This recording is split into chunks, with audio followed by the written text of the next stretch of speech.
Hello, I'm really excited to talk to you about freelancing as a science writer. Um, I was lucky enough to be able to have a short and exciting career as a science writer, and I'm actually getting back into it again.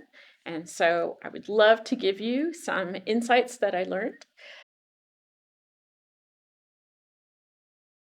The best part about freelancing is you get to control your own time. Pants are optional. And I really enjoyed working at Wired. I got to call up scientists, ask a lot of stupid questions, and then get what I found out in the most creative and interesting way possible.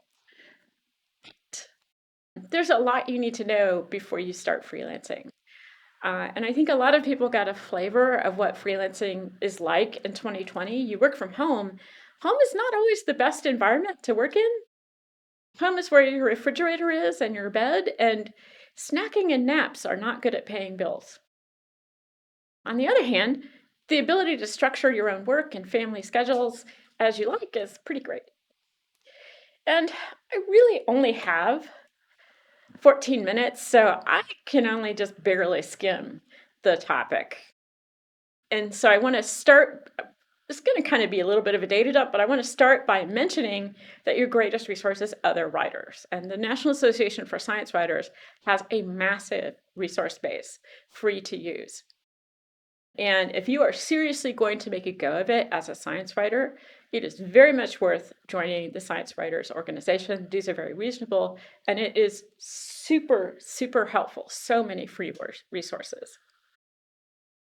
Having said that, I don't think I can talk about working in media without mentioning the current media environment, which is a lot of layoffs. There's a weird transformation going on in news media right now. There's fewer people on staff, but we're producing more content than ever before. So that means there's a lot of freelancer, but not a lot of benefits and job security. And so Poynter is a news industry publication. It's a useful read, again, for folks that are considering freelancing.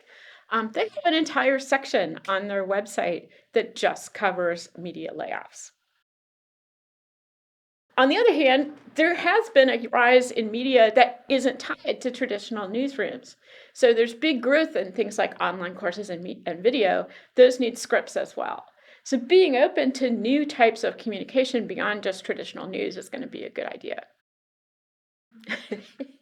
So the jokes about being a broke writer are actually not jokes. It's very true. On average, I make 10 to 12 cents a word for news stories. Print magazines will pay better. They give you a buck a word.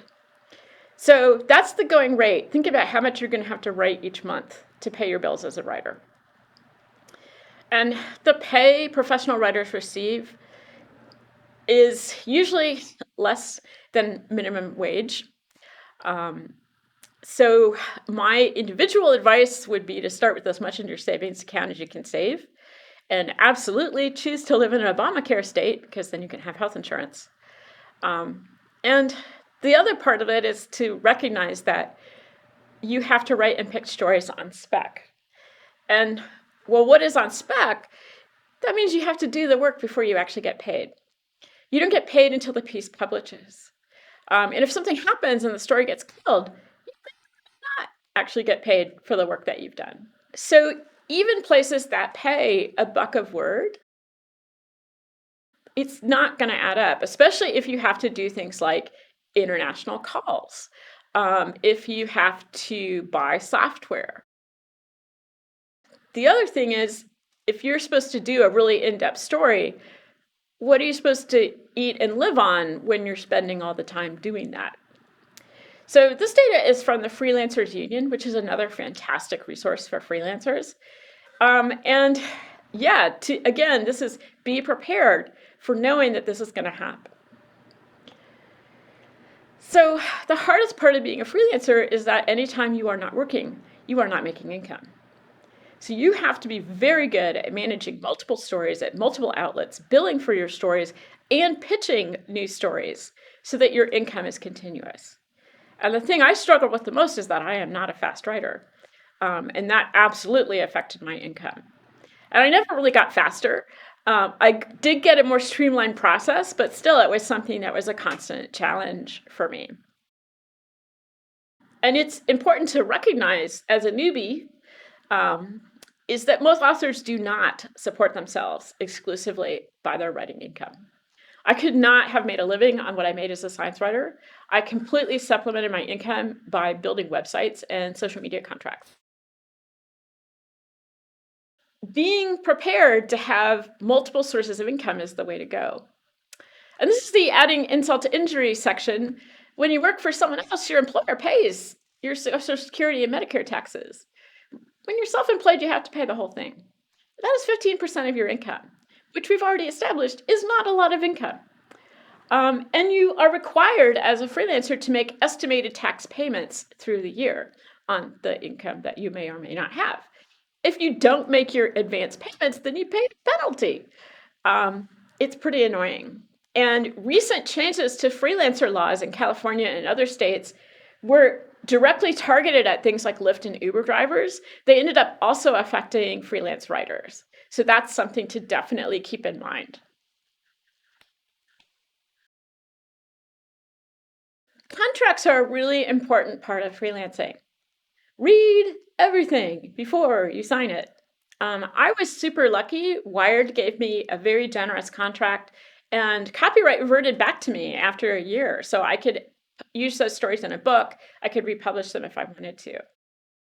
Kill fees are a fee that you get paid when your story is killed, and so it's not published. And that happens a lot more than you might think. Sometimes there's a really big news day, your story gets pushed way down and ends up not being published at all. Or the theme of an issue changes, so the story that was initially commissioned doesn't fit anymore. Knowing going in if that is a possibility or not is very helpful. And it's really common for things to be written once and published in many, many different places. And this is especially true now because there's such reduced staffing at news desks. So make sure that you know that that might happen and you get paid what your story is worth. So here's that original article in its original context, and you can see right there's a big republish button. So it's licensed Creative Commons. You still retain the authorship of the work. And that is fantastic for new writers because they're going to be appearing in many different venues. If you're building a portfolio, this can really work in your favor. On the other hand, if it's getting published multiple places, why aren't we getting paid multiple times? And you also have to be willing to compromise because things are going to happen. They're going to get the wrong bug on your story, among other things. Very often, your story, you do not have control of the headlines.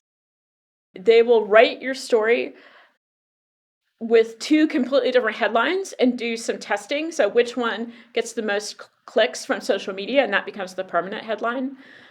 You just have to let go of that control and be as graceful as possible when there is a mistake and say, could you please correct this?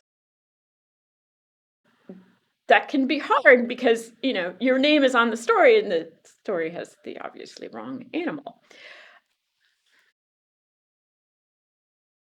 I mentioned pitching before, and pitching is a unique thing for freelancers. To be able to tell your story to readers, you first have to sell your idea to an editor. And definitely start small. Nobody's going to give you a print magazine cover story without a really clear track record. Building a portfolio with really short news items that are always needed for daily news outlets. They're usually about 500 words, and these are a great way for editors to begin to judge your abilities. Your ability to tease out what is most important and what's most interesting about research. Can you organize your ideas in a coherent manner, and can you write a good opening?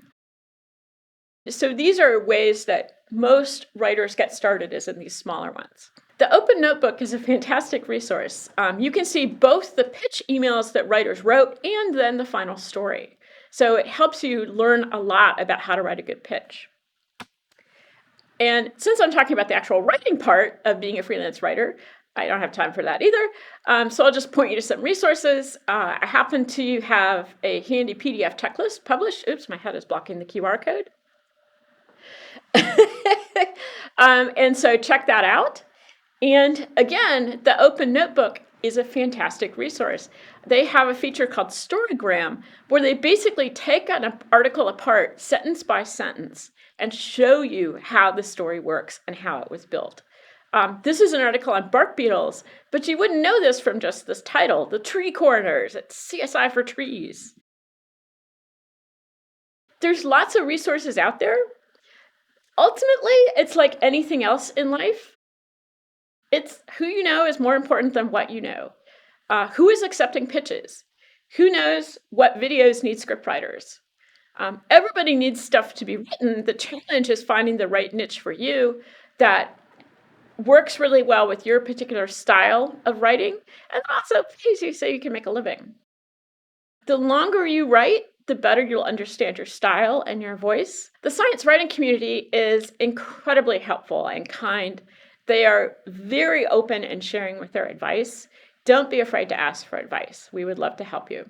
So that is a very quick trip through freelancing, and I will be happy to answer questions via Twitter or email.